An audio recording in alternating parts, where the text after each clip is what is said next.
देवी के 9 रूप क्यों हुए प्रकट? किसके कहने पर ब्रह्मा जी ने सृष्टि बनाई? क्यों मनाई जाती है चैत्र नवरात्रि? पौराणिक मान्यता है कि एक राक्षस हुआ जिसका नाम महिषासुर था। इस राक्षस के अत्याचार का आतंक तीनों लोकों में फैला हुआ था। खासकर धरती पर तो लोगों का जीना दूभर हो गया था।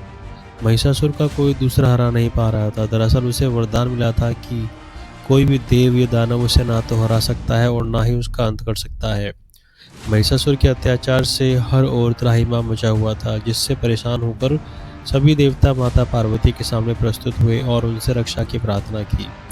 तब देवी पार्वती ने अपने अंश से 9 देवियों को प्रकट किया। माता पार्वती के ये 9 रूप माता के भीतर विद्यमान 9 शक्तियाँ थीं। इन सभी ने 9 देवियों ने अपने अपने अस्त्र शस्त्र दान दिए और इतनी शक्ति संपन्न की कि वे महिषासुर से युद्ध कर सकें और उसको हरा सकें, उसका अंत कर सृष्टि की रक्षा भी कर सकें। देवियों का प्रमाण से उनकी शक्ति संपन्न करने की पूरी प्रक्रिया 9 दिन में लगी थी।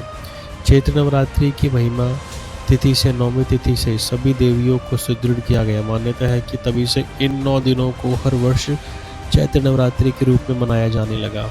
चैत्र नवरात्रि का विशेष महत्व। ध्यान दें कि चैत्र नवरात्रि से हिंदू नववर्ष का नया पंचांग शुरू हो जाता है, यानी इसी तिथि से नए साल की शुरुआत हो जाती है।